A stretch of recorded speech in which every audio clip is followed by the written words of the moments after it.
Carta de Desligamento.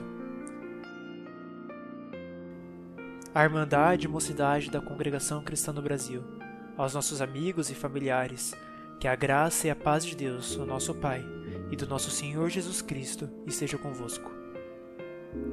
Inicialmente, queremos dizer que essa carta de desligamento não se dá por motivo de nenhum pecado, denominado erroneamente por essa instituição como pecado de morte. Eu, Leonardo Caralba Masson, músico, juntamente com a minha esposa, Gabriela Gonçalves Masson, viemos por meio desta carta comunicar oficialmente o nosso definitivo desligamento da instituição Congregação Cristã no Brasil. Não estamos apostatando da fé em Cristo Jesus, nem deixando de sermos cristãos ou de crermos na mensagem do Evangelho de Jesus Cristo, nem mesmo por endividamento ou tampouco ainda por algum conflito pessoal com irmãos ou ministério. Estamos em paz e respeitamos toda a irmandade e mocidade no amor de Cristo Jesus. Essa decisão tem como principal premissa a seguinte afirmação: a verdade do Evangelho é completamente inegociável. Como disse Pedro, mais importa obedecer a Deus do que aos homens. Atos 5:29. E como o próprio Cristo disse, quem ama o pai ou a mãe mais do que a mim, não é digno de mim. E quem ama o filho ou a filha mais do que a mim, não é digno de mim. Mateus 10:37. A decisão de desligamento foi tomada a partir de uma busca intensa e maravilhosa nas Sagradas Escrituras, que é a única e verdadeira palavra revelada por Deus. Segundo Timóteo 3, 16-17, Hebreus 1. O que nos motivou a tomar essa decisão foi apenas uma razão: o amor pelo Evangelho do nosso Senhor Jesus Cristo e a total suficiência que encontramos nele.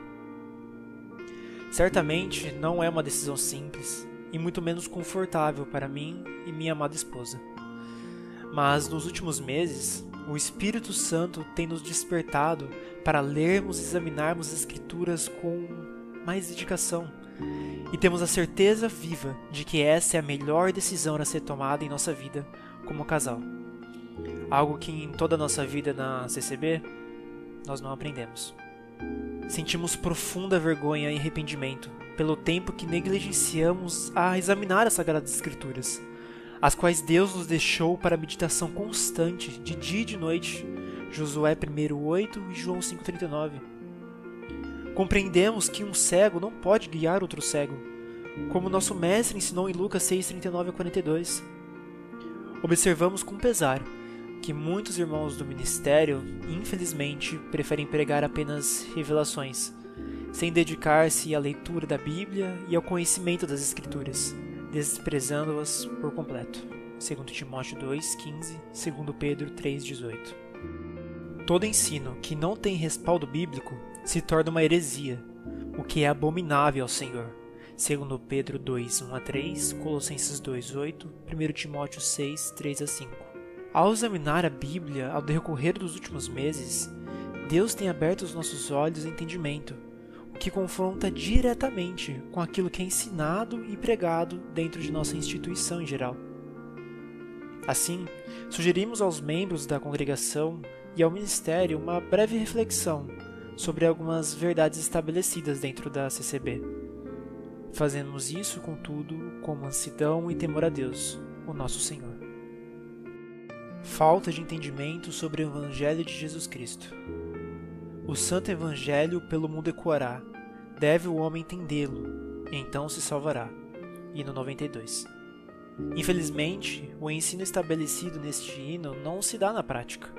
Isso porque o Evangelho não é anunciado pelo ministério, e muito menos entendido pela maioria dos membros, assim como nós também não entendíamos. Quando se fala em evangelizar alguém, muitos membros da CCB pensam em destacar a instituição e seus supostos benefícios, como não temos pastor, ninguém recebe salário, não cobramos dízimos, temos a maior orquestra do mundo, lá tem a revelação, Deus fala com você diretamente. Em poucas palavras, apresentam a instituição em vez de Cristo crucificado. Diante disso, é crucial definir o que é Evangelho, mas antes de falar o que ele é necessário esclarecer o que ele não é. O Evangelho não é uma lista de regras que o homem deve seguir para alcançar a salvação, como se fosse necessário obedecer a determinadas normas para se salvar. Algumas expressões comumente ouvidas nos cultos, como você precisa se batizar para se salvar, precisa dar um bom testemunho para garantir sua salvação, você precisa ter boas obras para se salvar, você precisa usar roupa X ou Y, não pode deixar de tomar Santa Ceia, pois faz parte da salvação. Levam a um entendimento equivocado, conhecido historicamente como legalismo. Aqui cabe uma ressalva. Não se trata de dizer que o cristão convertido não deve obedecer a Deus. Pelo contrário, a obediência é fruto do Espírito. No entanto, essa obediência é uma consequência da salvação. Efésios 2:10, 1 Pedro 1:1-2, João 14:15. E não um requisito para obtê-la. Efésios 2:8. As frases mencionadas refletem uma cultura que interpreta o Evangelho como um conjunto de regras que o homem precisa cumprir para ser salvo. Paulo repreendeu severamente os Gálatas, que acreditavam que os cumprimentos das regras, obras da lei, poderiam salvá-los. Só quisera saber isto de vós: recebestes o Espírito pelas obras da lei ou pela pregação da fé? Gálatas 3:2. Agora que esclarecemos o que o Evangelho não é, vamos ao que ele realmente é. A palavra Evangelho significa boas novas. E quais são essas boas notícias? Ele salvará o seu povo dos seus pecados. Mateus 1:21. A boa notícia da salvação só faz sentido se reconhecermos que há um problema, ou seja, o pecado, a má notícia. Assim, anunciar o Evangelho é apresentar ao ouvinte o seu problema, o pecado, e a solução, Jesus Cristo. Em outras palavras, a doutrina, conjunto de ensinamentos de Jesus Cristo, exige uma compreensão correta da doutrina do pecado. Um homem não entenderá a grandeza do trabalho do seu Salvador se antes não compreender a profundidade da sua miséria. No entanto, a doutrina do pecado não é proclamada com clareza na congregação. Muitos membros do ministério têm receio de usar essas palavras nos cultos, preferindo termos como faltas, erros e fraquezas. Isso impede que o ouvinte tenha uma consciência clara de sua condição pecaminosa. Pregadores que evitam falar sobre o pecado ou tentam suavizar o assunto são tão responsáveis quanto um médico que não informa ao paciente que ele está doente e precisa de tratamento. Essa suavização ou relativização da doutrina do pecado é antibíblica. A Escritura nos ensina que todos pecaram e estão destituídos da glória de Deus. Romanos 3:23. Em resumo, considerando que o pecado é a transgressão da lei de Deus, 1 João 3:4, e aquele que tropeça em um só ponto da lei se torna culpado de todos, Tiago 2:10, e é separado de Deus, Isaías 59:2, todo ser humano precisa de reconciliação com o seu Criador. Se dissermos que não pecamos, fazemo-lo mentiroso, e a sua palavra não está em nós. 1 João 1:8-10. Dito isso, qual a consequência do pecado? A morte. A alma que pecar, essa morrerá. Ezequiel 18:20. O grande dilema do Evangelho é o seguinte: como Deus, que é santo e justo e que não deixa o pecado impune, pode salvar um pecador que transgrediu sua lei sem comprometer sua própria justiça? A beleza dessa mensagem está na resposta a esse dilema. Deus, ele ofereceu o seu Filho unigênito como um sacrifício substitutivo. É importante notar que esse amor ele foi revelado sem que Deus abrisse mão de seus atributos. Deus é um justo juiz e ele não renunciou à sua justiça para salvar a humanidade. Em vez disso, ele providenciou uma solução ao enviar um representante, seu Filho Jesus Cristo, e lançou sobre a ele toda a iniquidade de todos nós. Isaías 53:5.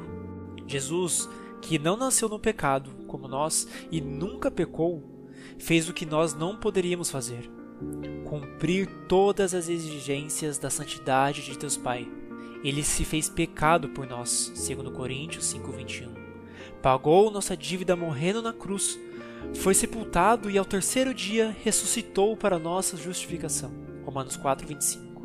Quando alguém crê neste Evangelho, ele é declarado justo independentemente das obras da lei, Romanos 3:28, sendo absolvido do tribunal eterno e recebendo o Espírito Santo para viver em novidade de vida.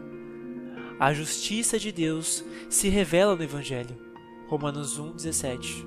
Glória a Deus por isso. Dado que as boas obras são uma consequência da salvação, como isso ocorre do ponto de vista bíblico? Após a conversão ao Evangelho, a pessoa começa a obedecer a Deus, não para obter a salvação, mas porque ela já foi salva por Deus. Efésios 1:13-14, Tiago 2:14-26. O que motiva um filho de Deus é o amor pelo que Cristo fez por ele, e não mais o medo da condenação. Nós o amamos e cumprimos seus santos mandamentos, porque ele nos amou primeiro. 1 João 4:18-19.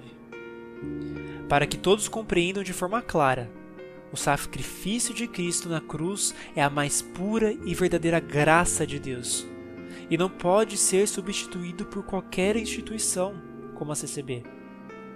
Portanto, esse evangelho legalista que é pregado na CCB, ele deve ser rejeitado e combatido, pois a palavra de Deus nos ensina: mas ainda que nós mesmos ou um anjo do céu vos anuncie outro evangelho, além do que já vos tenho anunciado, seja anátema, alma amaldiçoado. Gálatas 1:8. Falta de autoridade e ensino das Sagradas Escrituras. Se alguém te perguntasse, o que significa ser cristão? Talvez você respondesse, horas, ser seguidor de Jesus Cristo. E se continuassem te perguntando, onde conhecemos esse Jesus Cristo e aprendemos com ele? Sua resposta provavelmente seria, nas Escrituras. Perfeito. No entanto, na CCB, a Bíblia tem sido discretamente deixada de lado. Embora a CCB não declare explicitamente que a Bíblia não é a única fonte de autoridade na igreja, na prática, isso é o que acontece. Os membros do ministério se colocam em pé de igualdade com a palavra de Deus. Em vez de permitir que a Bíblia dite as regras de conduta para o presbitério e a igreja, é o presbitério que dita as regras para toda a igreja, colocando a Bíblia a um segundo plano, de forma semelhante ao que ocorre no catolicismo romano. Na prática, quando um membro da CCB enfrenta dificuldades em alguma área da vida cristã, na maioria das vezes, o ministério não oferece um conselho baseado na Bíblia, mas sim de acordo com a cultura e a tradição da instituição, ou seja, pelas supostas revelações que nomeiam erroneamente de Palavra de Deus. Se a Bíblia é a Palavra de Deus, inspirada pelo Espírito Santo, e a única apta para o ensino e correção, segundo Pedro 1:20-21, segundo Timóteo 3:16, a função da liderança deveria ensinar a Palavra de Deus aos membros. No entanto, o que observamos é um grande descaso por parte do ministério em relação ao ensino bíblico, embora isso não se aplique a todos. Há inclusive um verdadeiro tabu em relação à palavra estudar, quando na verdade o próprio Jesus nos incentivou a estudar as Escrituras. Jesus disse: examinai as Escrituras, porque vós cuidais ter nelas a vida eterna, e são elas que de mim testificam. João 5:39. O estudo bíblico é essencial para o crescimento espiritual, a compreensão profunda da vontade de Deus e a aplicação de seus princípios na vida cotidiana. É através desse estudo que somos fortalecidos na fé, protegidos de erros doutrinários e capacitados a enfrentar os desafios da vida com sabedoria e discernimento. Além disso, o tópico de doutrina número 1 da congregação, que é bonito no papel, na prática não funciona. A Bíblia acaba sendo usada apenas como enfeite nos púlpitos. E qual é o resultado disso? Membros e líderes que, ao mesmo tempo, não reconhecem a Bíblia como a única fonte apta para o ensino, dando mais crédito aos tópicos de ensinamento e à tradição oral, e não conhecem a palavra de Deus, pois não são ensinados nela e tampouco são incentivados a entendê-la. Dessa forma, temos líderes cegos guiando membros cegos. Mateus 15:14, onde, conforme a parábola de Cristo, ambos acabarão caindo na cova. Eles cometem um grave erro de não reconhecer as Escrituras como a única ferramenta para o ensino e, consequentemente, não buscam conhecê-las, mantendo-se distantes do poder de Deus. Mateus 22, 29. Onde a palavra de Deus não reina, o homem reinará com seu próprio ensino. Uma instituição que não ensina a Bíblia e não a considera como única fonte de autoridade está fadada ao fracasso espiritual. Jesus, porém, respondendo-lhes, disse-lhes: Errais, não conhecendo as Escrituras, nem o poder de Deus. Mateus 22, 29. Meu povo foi destruído, porque lhe faltou o conhecimento. Porque tu rejeitaste o conhecimento, também eu te rejeitarei. Oséias 4:6. Proibição de opinar sobre pregações da palavra. Revelações de Deus inquestionáveis. Quando alguém começa a analisar as pregações da congregação com a Bíblia aberta, mesmo à luz do Evangelho, é rapidamente visto pela maioria dos membros e pelo ministério como alguém rebelde, que perdeu a simplicidade. No entanto, a palavra de Deus nos ensina que devemos sim julgar as pregações, pois a única palavra inerrante e infalível são as Escrituras Sagradas, que constituem a revelação inquestionável de Deus ao homem, e as quais não devemos acrescentar nem tirar nada. Se alguém tirar quaisquer palavras do livro dessa profecia, Deus tirará a sua parte da árvore da vida e da cidade santa que estão escritas neste livro. Apocalipse 22, 18 a 19. É precisamente por esse motivo que a Bíblia nos incentiva a julgar as pregações. E fala em 2 ou 3 profetas, e os outros julguem. 1 Coríntios 14, 29. Sempre, no entanto, de acordo com a palavra de Deus. Nem mesmo o maior apóstolo da fé cristã, Paulo, se considerou irrepreensível em sua pregação. Quando pregou na sinagoga dos judeus, ele elogiou os bereanos por verificarem se tudo o que ele pregava estava conforme as Escrituras. Ora, estes foram mais nobres dos que estavam em Tessalônica, porque de bom grado receberam a palavra, examinando cada dia nas Escrituras se estas coisas eram assim. Atos 17, 11. A palavra examinar no texto acima significa fazer um exame cuidadoso e exato. Uma igreja saudável deveria incentivar os seus membros a analisarem as pregações, comparando-as com as Escrituras, assim como os bereanos faziam, recebendo o elogio do apóstolo Paulo.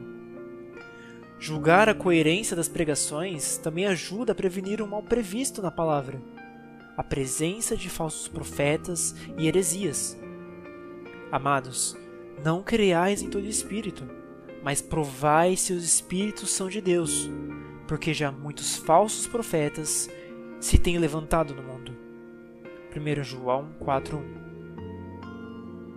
Infelizmente, esses ensinamentos são amplamente rejeitados na congregação cristã, em flagrante contradição com as Escrituras Sagradas, gerando assim uma onda infindável de falsos ensinos e heresias a cada culto.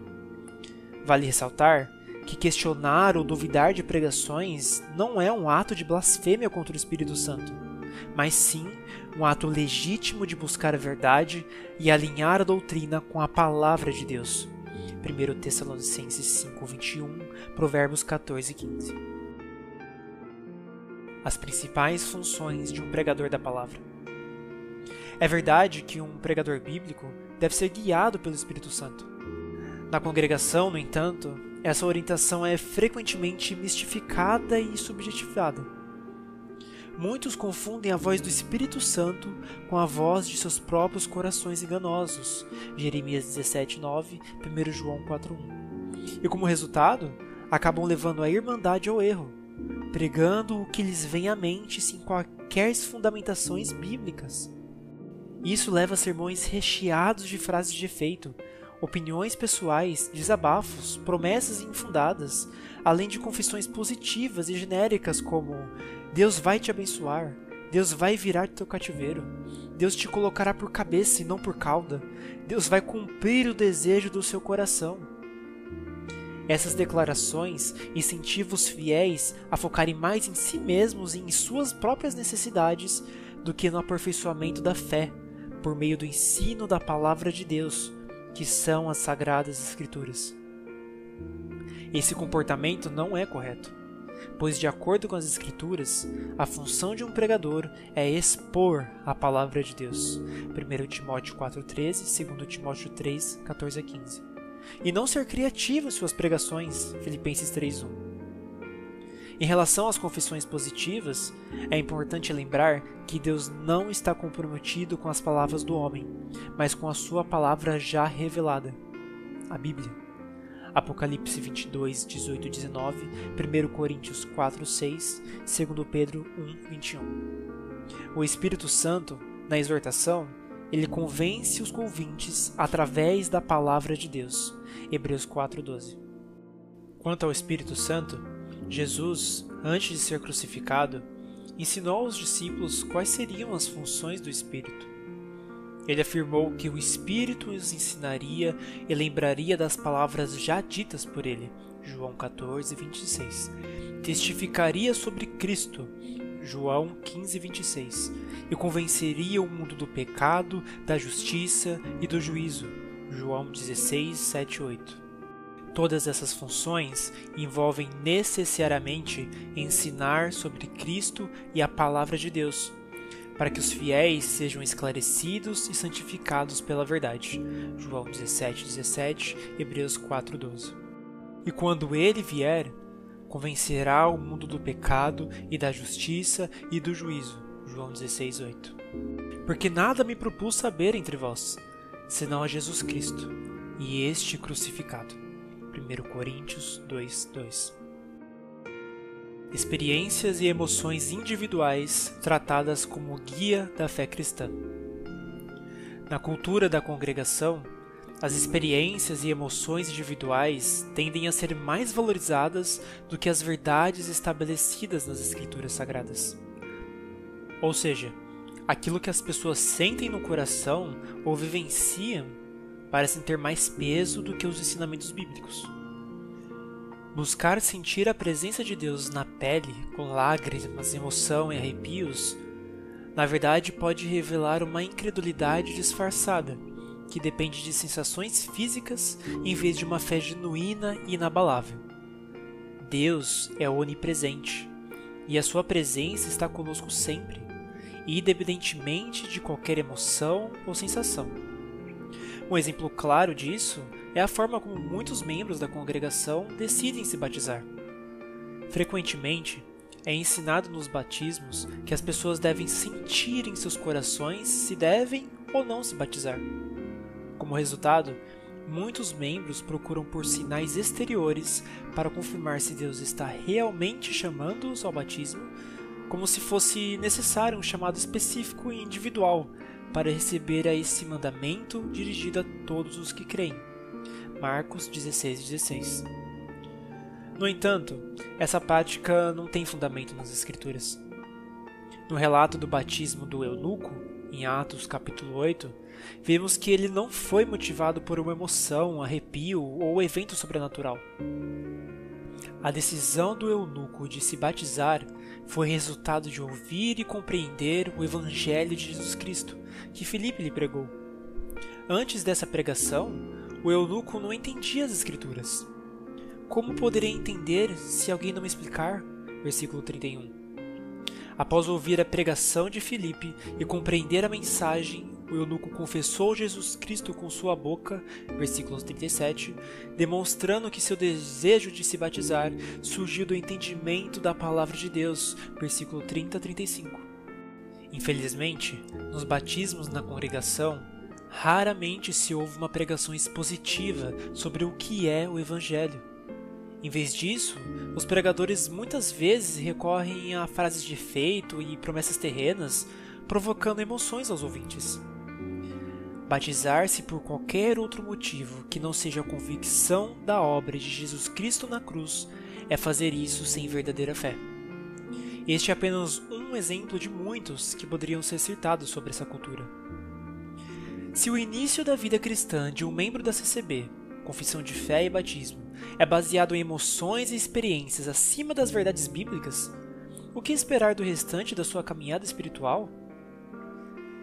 Além disso, quando alguém do ministério ou da irmandade é confrontado sobre determinado pensamento ou erro doutrinário na instituição, muitas vezes a resposta é baseada em argumentos culturais, experiências pessoais, sinais vistos ou emoções sentidas. No entanto, o próprio tópico de doutrina número 1, presente no inário, afirma que a Bíblia é a única e perfeita guia de fé e conduta, segundo Timóteo 3, 16 e 17, revelando mais uma vez uma contradição evidente entre a teoria e a prática. Uma igreja saudável não deve fundamentar sua fé em milagres ou experiências pessoais, por mais que possam acontecer, indo além do que está escrito, 1 Coríntios 4,6, mas sim e somente na Palavra de Deus. A busca insana por sinais ou experiências é prejudicial, como a Bíblia nos ensina, porque os judeus pedem sinais e os gregos buscam sabedoria, mas nós pregamos a Cristo crucificado, que é escândalo para os judeus e loucura para os gregos. 1 Coríntios 1, 22 e 23. Como então podemos confiar em nossas emoções quando a palavra nos alerta sobre o perigo disso? Enganoso é o coração, mais do que todas as coisas, e desesperadamente corrupto. Quem o conhecerá? Jeremias 17, 9. Conclusão. Diante de tudo o que foi exposto, gostaríamos de compartilhar que também já estivemos em um estado de cegueira espiritual, mas pela misericórdia de Deus, Ele removeu as escamas dos nossos olhos, permitindo-nos ver claramente e se ver a Ele com liberdade. Reconhecemos que abandonar crenças que sustentamos por anos não é uma tarefa fácil, mas nossa oração é para que você, leitor dessa carta, também possa obter essa clareza e servir ao Senhor com a mesma liberdade. Ainda não abordamos outros tópicos, como a doutrina da transubstanciação da ceia, o batismo e santa ceia salvíficos, o poder da unção perdoar pecados, o uso do véu, o dom de línguas, a idolatria à instituição, o desconhecimento da suficiência em Cristo, tópicos de ensinamentos duvidosos e entre outras controvérsias. Compreendemos que discutir aspectos da religião pode ser ofensivo para alguns, e é inevitável que nossa carta possa desagradar alguns membros que priorizam mais a CCB em vez de Cristo. Estamos dispostos a compartilhar o nosso testemunho, discutir a palavra de Deus e expor o que vivemos nos últimos meses. Temos as portas abertas de nossa casa para uma visita. No entanto, nos reservamos o direito de nos proteger de qualquer insulto, crítica ou difamação que possa vir de qualquer pessoa, e esperamos que todas as conversas sejam respeitosas e construtivas. Estamos firmes na graça, pois estamos firmes em Jesus Cristo, e continuaremos a seguir a verdadeira palavra de Deus, que são as Sagradas Escrituras, das quais nada pode ser tirado ou acrescentado. Ela é o poder de Deus para a salvação de todo aquele que crê. Encorajamos você a dedicar tempo à oração e ao exame das Escrituras, lembrando que elas são a única e perfeita guia para a nossa fé e conduta. E conhecereis a verdade, e a verdade vos libertará. João 8, 32. Essa verdade nos libertou. Toda a honra, toda a glória seja dada ao nosso Deus. Amém. Que a paz de Deus esteja com todos vocês. Assinado por Leonardo Masson e Gabriela Masson.